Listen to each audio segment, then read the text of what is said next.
as everybody did here, more good games. You get a chance to watch great competition, and he stepped up to the plate big time. So it's a deep group of tight ends. That starts off with a 40-yard dash from Gavin Bartholomew of Pittsburgh. I have him as like a 4th-round player, and that's a good start for him. 4.73. Give you some times here, Rich. I'd love to do that as we start these new groups here. Tight ends.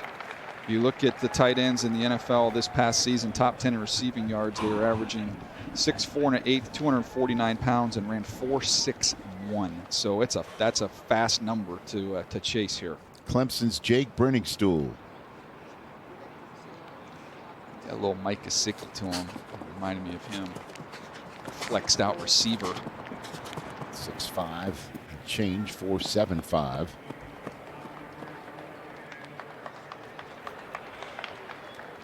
Here comes Jalen Conyers. Jalen Conyers got a ton of production. He can really adjust the ball down the field. They'd use him on a lot of these tight end screens as well.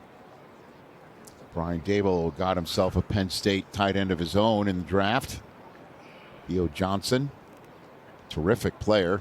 He's got to get somebody to throw it to him now. That's going to be the big challenge for them this offseason. I mean, that's going to be part of our conversation all day tomorrow. Is what do the Giants do at 3? Do they go free agent? Veteran?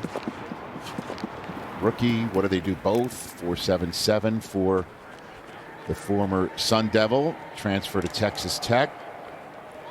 There's Brian Schottenheimer. As C.J. Dupree of Alabama is up next. C.J. Dupree, 256 pounds, is an inline tight end, hand on the ground. A nice job in the run game, and I want to see him catch and adjust to some balls in the workout once we get to the field. That was my question there. 4.74.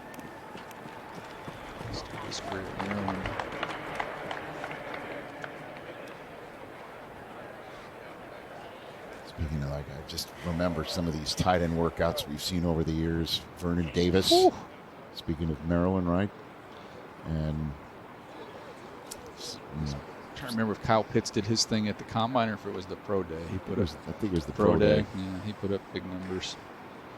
Mitchell Evans here is an interesting one. I think he's one of these guys. His best football is still ahead of him. Had an ACL in 23. 4.74. Respectable time here. Notre Dame has sent some terrific tight ends to the next level. Iowa is another one. Stanford used to be one for a long time. He had tight ends come into the league every year. Oh, this is a fun one here. Why? Fannin. He is ultra productive and big plays against A&M, Penn State. I'm telling you, I've labeled him as like my mini Gates. He's got like a little mini Antonio Gates to him. Quite as big, but he's got that kind of little subtle movement. Just knows how to play.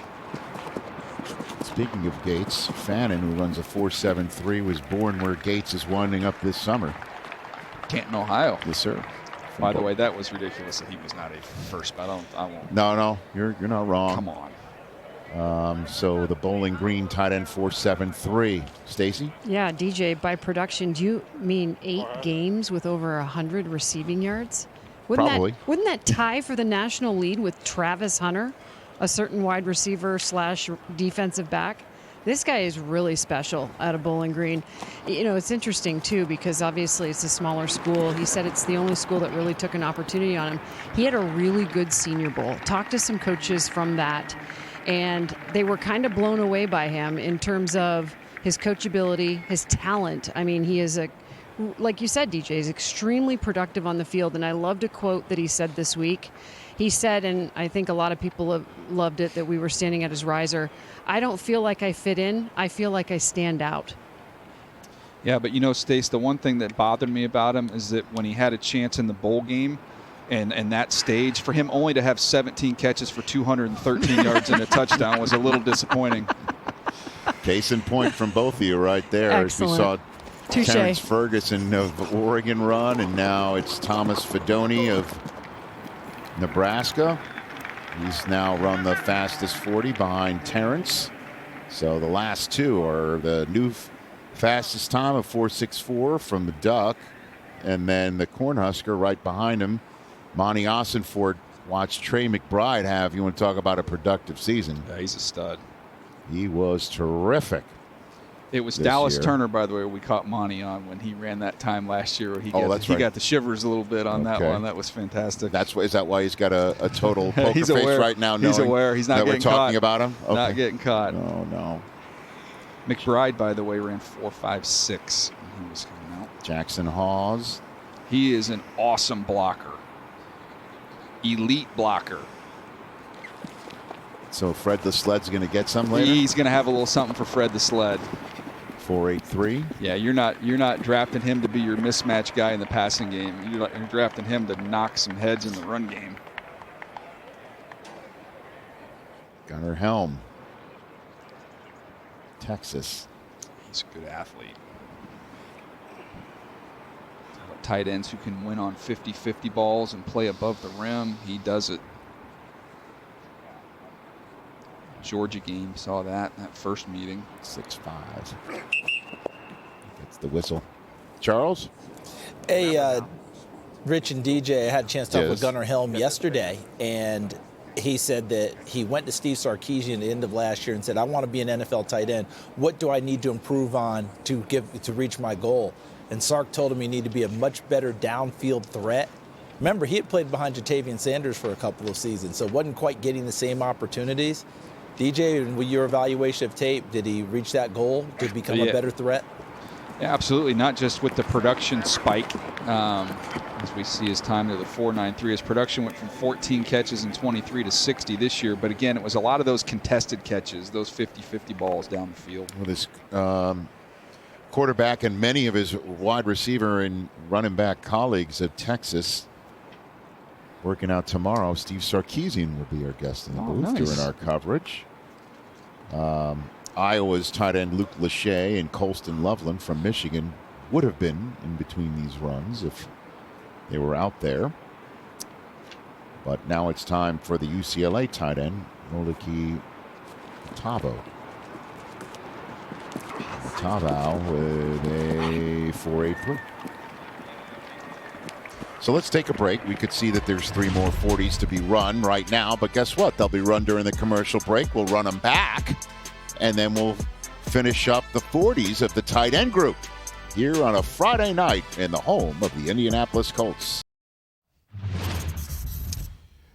40-yard dashes while we were at commercial break. North Carolina's Bryson Nesbitt. Striding it out there with a 4.89. And then moments ago, Alabama's Robbie Oots, who is the clubhouse leader in the mustache department here at the Combine. If he runs 4.95 and you don't say, oots, he did it again, then you've just failed. Oots, he did it again, or Joshua Simon plays fast. We'll see if he 4.7 flat. a little There bit you go. better time there. I mean, see, are you going for a Berman nickname for Robbie Oots? Robbie Or oots, there it is. Oots, there it is. Robbie on the Oots. Cat on a hot tin Oots. I don't know. Gavin Bartholomew. Nice. All right, got some Pitt fans here. He's got a little hockey hair going. Nice.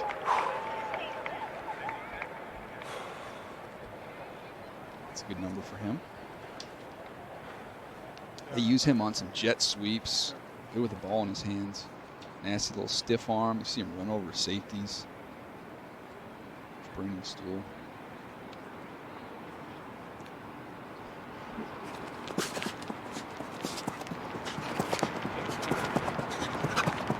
.477. He was 234 pounds at the Senior Bowl, so he's added 7 pounds. What will these guys do first overall, man? What are they going to do?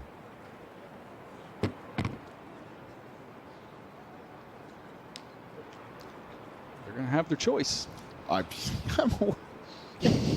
Thank you.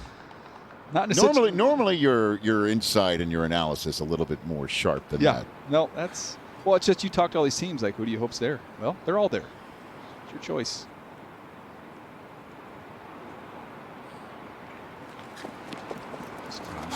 Thought he might run a little better than 4.77. And he did. Okay. A little better than that. Do you think Tennessee might go free agent quarterback so they're completely wide open? Or they're happy they're going to go with Will Levis? I saw wouldn't enough say from they're him. happy. They earned the first pick. I mean, Right. But I think there's an opportunity. Them saying we'll get a sure thing, a stud. If it's Hunter, if it's Right, but it's not a quarterback. Abdul Carter, Or they can have their pick of the quarterback Or market they- top of Friday, you mean? they're looking at, look, there's Justin Fields that's still out there. There's Yeah. still some younger veterans that you could have an opportunity to take your shot on. But most teams, when you're picking up there, you're chasing ceiling at quarterback.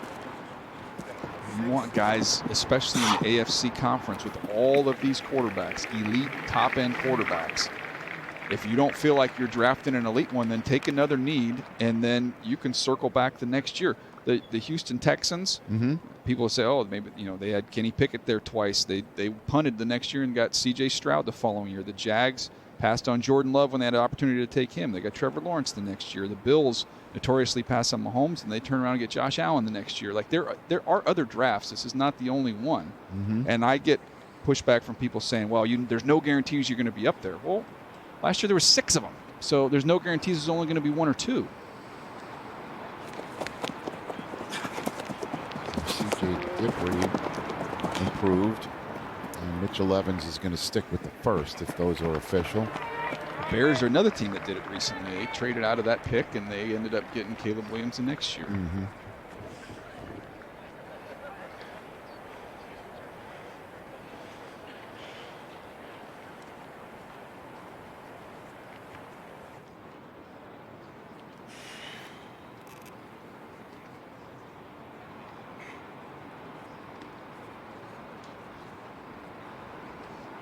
Donald Fannin Jr.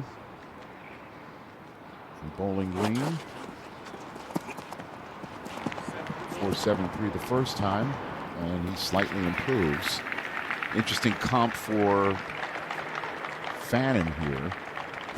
You plug it in, and out pops Julius Thomas. Another basketball player. We talked about Gates and kind of some of his movement. Julius Thomas with a basketball background as well. I believe Portland State is where he was coming out of.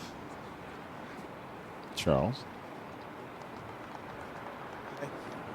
And go Vikings, right? With DJ with Portland State. Hey, real quick, Harold Fannin, Robbie Oots, I think would be more of a fullback type, right?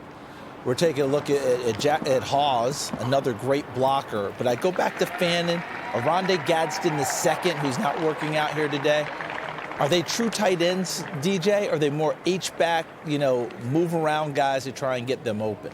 Yeah, I think that's it. You're looking at 2 different styles, right? You're kind of inline wide tight ends versus your H's, your F's are move guys. And I think Fannin, that's going to be where he does his damage and moving him around a little bit. Ferguson, by the way, I was about to say, we twice. just watched Ferguson get a little bit of an improvement of a time that, based on the first 40s, should stand as the fastest for the tight end group here at 2025. Your 2 cents on the Oregon Duck. Yeah, I have him as a day 2 pick. He's tall. He's that long stride. He builds speed, can break tackles.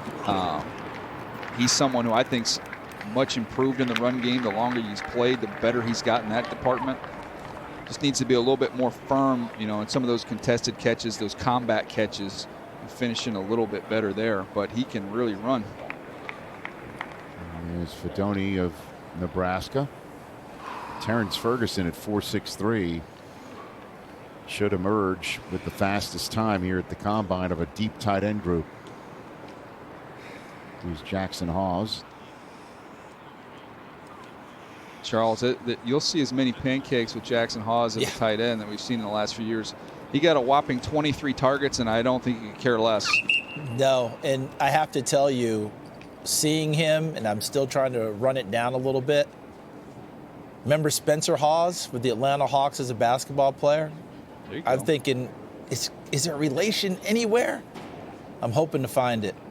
As the Jets group, new HC of the Jets, 12th overall pick to the Jets in his draft year, and Aaron Glenn.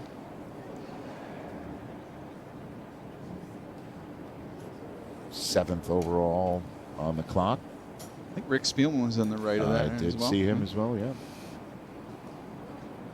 Who do you want, Rich? Normally you got a guy, you get a guy. Who do you want for the Jets? Someone who wins. Settle for that. How does that sound?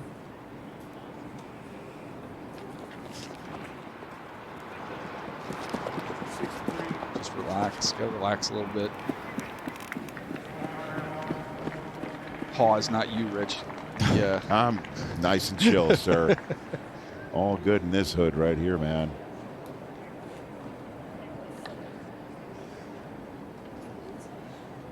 Charles, I'm going to have to get a name from you because Hawes reminded me of a blocking tight end from Cal, I scouted many, many years ago, who ended up going to the Tennessee Titans. I'll put Jack on it. Jack can call that's it a for good me. one. Oh, Gunnar Helm with a nice improvement. That's a Yeah, great he's improvement faster. for Helm. He's faster than 4.93. That was that one didn't make sense.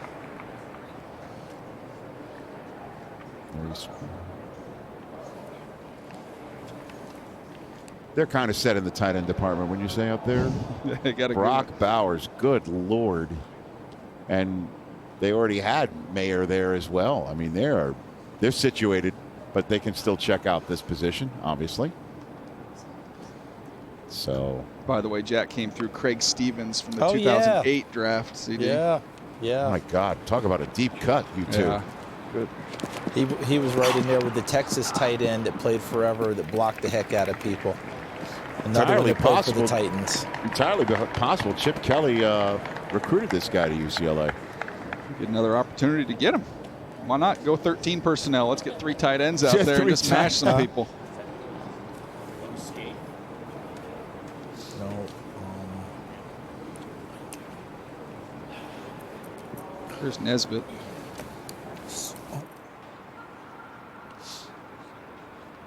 How great was Brock Bowers this year? He's so fun, man. He runs routes like a wide receiver. He's built like a jumbo running back. Like he's a unique player. 4.92 for Nesbitt, and it's not like they had consistency at the quarterback position in Vegas. It didn't this year. matter. It was a revolving door at that position. And you knew where the ball was going, and he still made it happen. Yeah, he's a fun one. The fact that Bowers, for even a split moment, was in the conversation of potentially running down Jaden Daniels for Offensive Rookie of the Year until obviously the final 6 weeks of the season, just shows you how incredible a rookie season he had. Big time. Bobby Utes got a little Kenny Powers to him here. He does, yep. He boogie nights his own way down the line there. 4.91. Kenny Powers, I like it. Oh, yeah. Let's go. Let's go. I mean, Kelsey's got to get this guy on the pod, right? I Yes. mean, like he's built for that pod. That is awesome. wow. Takes me back to Bootsy Collins' band. Ah, the name is Ootsy, baby. I thought Joshua Simon, 4.7's not a bad time. He plays faster than that. Let's see if he can. He has a one-handed catch in the A&M game, big time. I wrote the word juicy down when I watched him because I thought he could really go. He's getting whistled. I guess he's the last one that can track down Terrence Ferguson for the fastest tight end in this group. 4.64 is the unofficial time to track down. I don't know that he's going to catch him, but I think he can definitely get in the 4.6s here. They move him around in their formation, and he can really get down the seam. He can get into another gear after the catch as well. South Carolina's had a good first 2 days at this combine. I'm telling you, South Carolina, Ole Miss, there's a reason why those two teams were really good this past season. They are well represented here.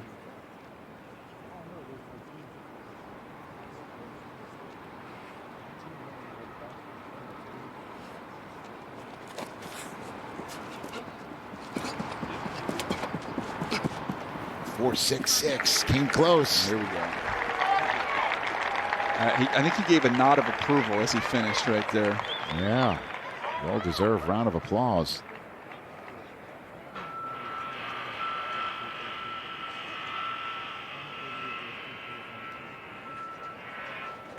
Are they backing up a truck?